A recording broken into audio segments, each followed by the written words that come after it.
journal. Léontine Atogima. Au sommaire de cette grande édition, la communauté chrétienne catholique de par le monde célèbre ce 1er novembre la Toussaint. Des messes ont été dites ce matin en l'honneur de tous les saints. La portée de cette célébration chez le chrétien catholique à suivre dans un instant. Séance de travail entre la Commission nationale des droits de l'homme et une délégation de la Commission nationale indépendante des droits de l'homme du Burundi ce matin à Lomé. Les deux commissions planchent sur la prévention de la torture dans leur pays. COP26 à Glasgow en Écosse, les représentants africains prennent la parole ce lundi pour réclamer la concrétisation de l'aide promise au continent il y a plus de 10 ans.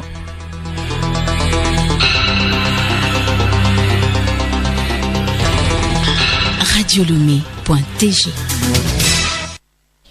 Mesdames et messieurs, bonjour et merci de nous choisir pour vous informer. La fête de la Toussaint a été célébrée un peu partout dans le monde ce 1er novembre.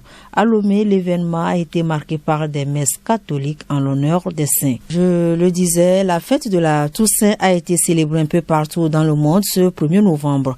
À Lomé, l'événement a été marqué par des messes catholiques en l'honneur des saints. À la paroisse Marie-Mère du rédacteur d'Adido Gomé, la première messe a été dite par le père Johnny Hans. Quel sens revêt cette fête et que représente la Toussaint pour le chrétien catholique? Des éléments de réponse dans ce magazine de Grâce Goto. Comme son nom l'indique, la Toussaint est la fête de tous les saints. Un jour où les croyants catholiques fêtent tous les martyrs et saints de la chrétienté connus et inconnus. Pour le révérend père Georges Baffa, curé de la paroisse Immaculée Conception de Nyekonakwe, cette fête rappelle aux fidèles la nécessité d'atteindre la sainteté à laquelle Christ les appelle. Aujourd'hui, nous, vous et moi, ce qu'il a fait une fois pour toutes nous est appliqué à travers les sacrements. Donc le baptême d'abord, et puis les sacrements de la réconciliation, la confirmation, l'ordre, le mariage, l'onction des malades, tout cela, c'est pour aider l'homme à se sanctifier. Voilà le point de départ. Donc, si telle est notre nature propre chrétienne, nous sommes appelés à devenir saints. Il est vrai qu'à travers le baptême, notre foi, notre engagement à la suite du Christ, notre obéissance à Dieu, beaucoup répondent aux béatitudes. Donc, quand on dit la fête de la Toussaint, c'est la fête la plus catholique, c'est que vous lisez les Apocalypses, une foule immense de langues, peuples, nations, races, avec la Toussaint, alors les saints de partout, on les fête ensemble. C'est la fête qui rassemble tout le monde, qui concerne tout le monde. Et ce qui m'étonne quelquefois, le 1er novembre, même les gens qui ne sont pas chrétiens, ils vont au cimetière pour mettre des fleurs. C'est quelque chose, ça, c'est assez significatif. Pour certains, c'est un moment où l'on se souvient des proches disparus et où l'on se rend dans les cimetières avec des fleurs. Pour d'autres, cette fête est sacrée. La Toussaint, pour moi, c'est une fête célébrée tous les 1er novembre, une fête au cours de laquelle les gens se souviennent de leurs proches qui étaient morts. C'est justement pourquoi d'autres l'appellent la fête de la mort. Je ne sais pas d'où ça vient. Je sais que lorsqu'une personne meurt sur terre, ce sont ses œuvres qu'elle aura accomplies qui détermineront la suite de son parcours dans l'au-delà, soit le paradis, soit l'enfer. C'est à Dieu de déterminer qui est saint et qui ne l'est pas. La Bible dit seulement que lorsque la trompette va sonner, c'est les morts en Christ qui ressusciteront en premier. Alors je ne sais pas en quel honneur on fait une fête pour les saints et sur quoi on se base pour nommer qui que ce soit saint. Pour moi, la Toussaint est la communion de tous les saints et saintes de Dieu qui sont nos compagnons au ciel. Et à travers l'action de Dieu dans leur vie, Dieu nous appelle à être saints comme lui. La fête de tous les saints, c'est dire qu'il y a des gens qui sont morts et qui ont vu la face de Dieu, c'est-à-dire qui sont devenus des saints, qui sont épargnés des tâches du péché. Donc ça veut dire qu'ils ont vu la face de Dieu, ils sont devenus des saints. C'est une fête que l'Église a instaurée pour permettre à nous chrétiens de nous rappeler de toutes ces personnes-là qui ont travaillé pour l'évangélisation. Au-delà de ça, c'est une fête qui nous interpelle à la sainteté. Cependant, la fête de Toussaint est différente de la fête des morts qui a lieu le lendemain, c'est-à-dire le 2 novembre. Retrouvons le révérend père Georges Baffa. Nous, église militante, nous célébrons la fête de ceux qui ont déjà remporté la victoire. Et puis le lendemain, nous pensons à ceux qui sont sur l'étape intermédiaire, qui sont des morts, qui sont partis dans l'impénitence. Ils n'ont pas eu la grâce de se remettre à Dieu, ils sont morts brusquement, ou bien à la suite d'une maladie, ils ne s'y attendaient pas, ils sont morts. Mais est-ce qu'on va les condamner? Il faut intercéder. Même les gens commettent des fautes graves, ils trouvent des avocats qui intercèdent dans leur faveur pour qu'on trouve des circonstances atténuantes pour diminuer le nombre d'années qu'on doit écoper en prison. Parce qu'il y a eu des gens qui ont essayé de jouer le rôle d'intercesseur, d'avocat. Donc les saints font la même chose. La Toussaint est aussi l'occasion de rappeler que tous les hommes sont appelés à la sainteté. De Salles et Jeanne de Chantal. Grâce pour marquer cette célébration, des messes catholiques ont été dites ce matin sur toute l'étendue du territoire national. À la paroisse Marie-Mère du rédacteur d'Adito Gomé, la première messe a été dite par le père Johnny Hans. Reportage Aimé Sougliman. Dans son homélie tirée de l'évangile de Jésus-Christ selon saint Matthieu au chapitre 5, les 12 premiers versets, le recteur a invité les fidèles à une vie de sainteté sur terre afin d'avoir part au salut éternel. Le chrétien, c'est celui-là qui fait la différence dans le monde, qui ne se laisse pas bloquer par les tentations, les histoires du monde, les biens du monde, mais qui vit les valeurs évangéliques. Lorsque tu veux vivre vraiment les valeurs évangéliques dans le monde, tu auras des difficultés, tu pleureras. C'est ce que Jésus souligne dans les béatitudes. L'évangile que Jésus nous a donné, nous l'avons lu à Matthieu 5. Donc c'est ce qu'on appelle le sermon sur la montagne, avec au début les béatitudes. Ici, Jésus change la chose, c'est au positif, et dit, bienheureux êtes-vous, vous qui êtes déjà tel, vous qui faites tel. Donc c'est une nouvelle manière de Jésus de nous inviter à vivre les commandements de Dieu. Une célébration qui a connu la participation de nombreux fidèles dans le respect des mesures barrières de riposte contre le coronavirus. Certains fidèles s'expriment après la messe sur la célébration. Je crée une intimité entre Marie et son fils. Je peux dire aussi que ça purifie nos péchés. Ça purifie nos âmes du péché. Et enfin, ça nous fait obtenir de Dieu toutes sortes de grâces. Le fait que je me réveille chaque jour, le fait que du 1er octobre jusqu'au 31, je suis toujours en vie, je peux dire que c'est une grâce de la part de la Vierge Marie. Et ce que nous fêtons aujourd'hui contemple déjà la gloire du Seigneur. Mais il y en a encore qui ont besoin d'être purifiés sur le chemin.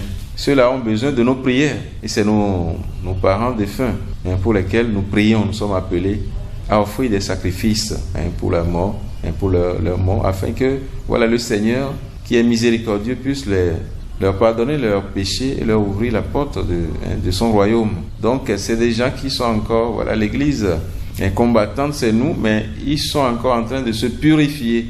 Et c'est eux que nous célébrons demain. La fête de tous les saints est célébrée chaque 1er novembre de l'année en l'honneur des saints. Elle est toujours précédée par le dernier jour du grand chapelet, connu sous le nom de rosaire. Écoutez Radio Lomé sur le web, sur le www.radiolomé.tg. Vous êtes à l'écoute de Radio Lomé à l'heure du journal. Une délégation de la Commission nationale indépendante des droits de l'homme du Burundi est en séjour d'études depuis ce matin à Lomé auprès de la Commission nationale des droits de l'homme Togo. Grâce Koto. Cette visite s'inscrit dans le cadre des échanges habituels et de partage d'expériences entre les deux institutions nationales. Ceci dans les domaines de la promotion et de la protection des droits de l'homme et de la prévention de la torture. Dr Siste Vigny Nimuraba, chef de la délégation burundaise, donne les raisons de la destination du Togo pour ce partage d'expériences. Nous sommes venus ici pour voir comment la commission fonctionne exactement, parce que nous avons eu la chance de nous entretenir avec avec le directeur de la prévention de la torture au Burundi. Mais maintenant, on veut voir sur le terrain exactement comment se fait le travail. Si on ne vient pas ici pour voir les différents bureaux, les différents lieux de détention et comment ils font les visites, ça sera difficile pour notre commission de mettre sur pied ce mécanisme alors que nous ne voulons pas nous hériter à des échecs. Donc il faut qu'on puisse bénéficier de l'expérience de ceux qui ont fait ça pendant beaucoup d'années. Comme ça nous va nous permettre de savoir comment remédier à de potentielles erreurs qui pourraient surgir dans le futur. Le vice-président de la CNDH et président de la sous-commission prévention Lionel Ohini Sanvi se réjouit du choix opéré par les Burundais. Notre commission a eu une longue expérience. Elle a été créée en 1987. La CNIDH a été mise en place en 2011. En termes d'expérience, nous avons quand même fait un long chemin en matière de promotion et de protection. Et depuis 2019, on a ajouté à cette mission classique la prévention de la torture. Et sur ça aussi, on est sur le terrain depuis 2019. Nous avons certes une modeste expérience, mais très riche, parce que nous avons pratiquement sur les 2 ans touché tous les grands lieux de détention, les prisons civiles, les lieux de garde à vue, les hôpitaux psychiatriques, les centres d'accès aux droits pour enfants, que nous avons touché toute la cartographie des lieux de détention. Je crois que c'est cette expérience que nous voulons partager avec eux. Des discussions théoriques alternées de travaux pratiques et des visites de terrain meubleront ce séjour qui prend fin mercredi prochain. La communauté internationale observe demain 2 novembre la journée de la fin de l'impunité pour les crimes commis contre des journalistes. Pourquoi une journée internationale? Décrétée par l'Assemblée générale de l'ONU en 2013, la volonté de l'organisation est claire: promouvoir un environnement qui permette aux journalistes d'effectuer leur travail en toute indépendance et sans ingérence de la part des autorités. Sybille Lawson. Depuis le début du XXIe siècle, ce sont plus de 1000 journalistes qui ont été tués parce qu'ils tentaient d'informer le public sur les faits dont ils avaient été témoins. L'inventaire des noms, connus ou moins connus, serait long et on se souviendra entre autres d'Anna Politkovskaya, assassinée à Moscou en 2006. Plus grave encore, à peine 10% des crimes commis contre des professionnels des médias ont abouti à une condamnation de leur auteur. Cette quasi-impunité constitue un encouragement pour les criminels et les groupes armés qui se font régulièrement remarquer par leurs actions contre les journalistes. Alors, dans ces conditions, pourquoi décréter une journée internationale? L'on pourra se demander si la proclamation de la fin de l'impunité pour les crimes commis contre des journalistes n'engage que ceux qui la lancent. Mais cette résolution historique a le mérite de condamner l'ensemble des attaques de toute nature perpétrées contre des journalistes. Elle engage aussi les États à faire plus pour prévenir cette violence en permettant à la justice de rechercher et condamner les auteurs des crimes. Dernier mois national, lancement du projet lutte contre les violences conjugales en période de Covid-19 dans la commune Bina 1. C'est une initiative de l'association Lamegou qui s'adresse à 16 couples et organisations des cantons de Pagouda et de la Matessi. Joseph Amapacha à Top Pagouda. Piloté par l'association Lamegou, ce projet, selon Madame Anakpa Elisabeth, secrétaire générale de l'association, entend accompagner 16 couples et 20 leaders communautaires et organisations des femmes des cantons de Pagouda et de la Matessi à prendre conscience des conséquences des violences basées sur le genre et à connaître et respecter leurs droits à travers des causeries éducatives et des échanges sur les violences conjugales et autres préoccupations du ménage. Ce projet entend également augmenter la résiliation des acteurs à travers le renforcement des capacités en éducation entrepreneuriale et en gestion simplifiée des activités génératrices de revenus, a-t-elle précisé. Pour le représentant du directeur préfectoral de l'action sociale, M. Akpaye Avansim, malgré que les violences ne sont pas signalées auprès des services de l'action sociale, en 2020, 54 cas de violence conjugale entraînant la répudiation et l'abandon de foyers ont été enregistrés dans la préfecture de la Bina. Au regard de cette situation, il paraît selon lui nécessaire, important et urgent d'agir afin d'atténuer ces violences conjugales et amener les hommes et les femmes à vivre un climat de paix afin de construire des foyers stables. Au nom du maire de la commune Bina 1, Madame Abaloto Tom Kounawe a salué cette initiative de l'association Lamegou dans la commune Bina 1 avant d'exhorter les femmes à beaucoup de courage et de patience. À Top Pagouda, Joseph Amakpacha pour Radio Lomé. Le journal Léontine Atogima. Actualité hors de nos frontières, une vingtaine de chefs d'État africains dont le Togolais Faure Sozimna Gnassingbé se sont déplacés à Glasgow pour la 26e conférence des partis sur le climat. Ils s'exprimeront comme tous les autres dirigeants présents ce lundi et demain au cours du sommet prélude aux négociations. Et il devrait exposer les principales revendications de la délégation africaine, en particulier la concrétisation de l'aide promise depuis 10 ans à l'Afrique pour qu'elle s'adapte au changement climatique. Charlotte Ahar. Ils auront 3 minutes chacun pour porter la voix de l'Afrique et pour exprimer d'abord son impatience. En effet, le continent africain n'a reçu que 70% à 80% des 100 milliards de dollars par an promis pour 2020 par les pays riches pour lui permettre de s'adapter aux événements météorologiques extrêmes de plus en plus fréquents qu'elle subit à cause d'un réchauffement climatique qu'elle n'a pas créé. Ce montant, par ailleurs, largement composé de prêts et non de dons, pourrait n'être atteint qu'en 2023 et il est jugé largement insuffisant. Ces engagements ont été pris il y a plus d'une dizaine d'années. Chaque année, les pays développés repoussent l'échéance à l'année suivante. C'est une aberration. Ces 100 milliards de dollars ne sont pour nous qu'un point de départ, un plancher et non un point d'arrivée. Ils sont loin d'être suffisants pour faire face à cette crise climatique, a déploré l'un des participants africains à ce sommet. Les États africains refusent par ailleurs de renoncer au développement économique. Leur discours mettra donc en avant leur besoin de compensation pour services environnementaux rendus si on leur demande de ne plus exploiter leurs forêts ou leurs gisements d'hydrocarbures afin d'atténuer le réchauffement climatique mondial. Sans transition, chronique juridique. Dans ce numéro, Elena Sabi nous parle des droits de la mer, une convention des Nations Unies.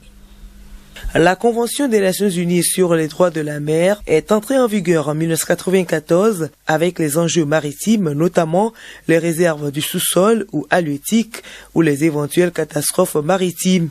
Elle vise notamment à protéger les États contre la piraterie. Christian Trimois, ministre en charge des droits de l'homme. Cette convention sur le droit de la mer définit la piraterie à l'article 101 et donne les éléments constitutifs de la piraterie. Vous avez retracé certains. La violence contre un navire, la violence qui se déroule de façon volontaire et quels que soient les modes opératoires contre ce navire, contre son personnel également. Ça va jusqu'à la prise en otage. La même convention internationale définit les actes de brigandage, de vol à main armée, etc., y compris le terrorisme en mer. Le principal apport de cette convention concerne ce que l'on appelle la zone économique exclusive. Nous retrouvons Christian Trémois, ministre en charge des droits de l'homme. Nos eaux sont classées par les assureurs en fonction des dangers qu'ils courent. Vous avez des couleurs qui vont du vert, de l'orange au rouge. C'est vrai que la piraterie strictement définie géographiquement, c'est dans la haute mer. C'est-à-dire au-delà de 200 miles. 200 miles, pour calculer en kilomètres, il faut faire fois 1,8. Donc vous avez à peu près un peu moins de 400 km de la côte. Si vous ne jugez pas les pirates, vous êtes classé dans rouge. Ça voudrait dire que les assureurs considèrent que vos eaux ne sont pas sûres. Et donc le fret qui arrive dans vos eaux, la prime d'assurance sera plus élevée. Vous allez le répercuter sur le marché, ça voudrait dire que les marchandises que vous importez seront plus chères. Le fait pour le Togo de lutter aujourd'hui contre cette piraterie, de montrer aujourd'hui qu'on peut juger, arrêter et juger des pirates ou des brigands en mer, alors pour les assureurs aussi, c'est dire que les eaux togolaises sont sûres. Ils n'ont pas besoin d'augmenter la prime d'assurance des navires qui ont pour destination le Togo. Et donc, nous pouvons aussi avoir une incidence favorable sur le coût des assurances, sur le coût final des produits de première nécessité que nous avons sur nos marchés. À lundi prochain pour un autre numéro.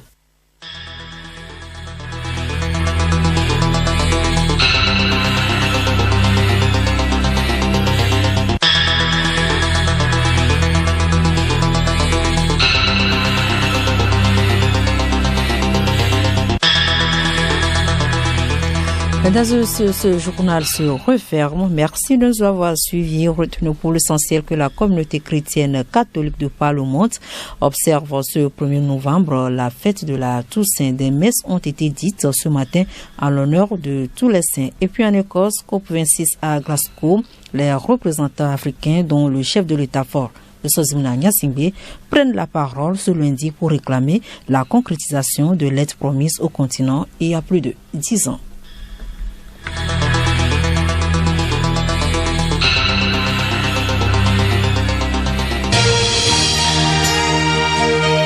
Radio Lomé, boîte postale 434, Email radiolomé@radiolomé.tg. radiolomé.tg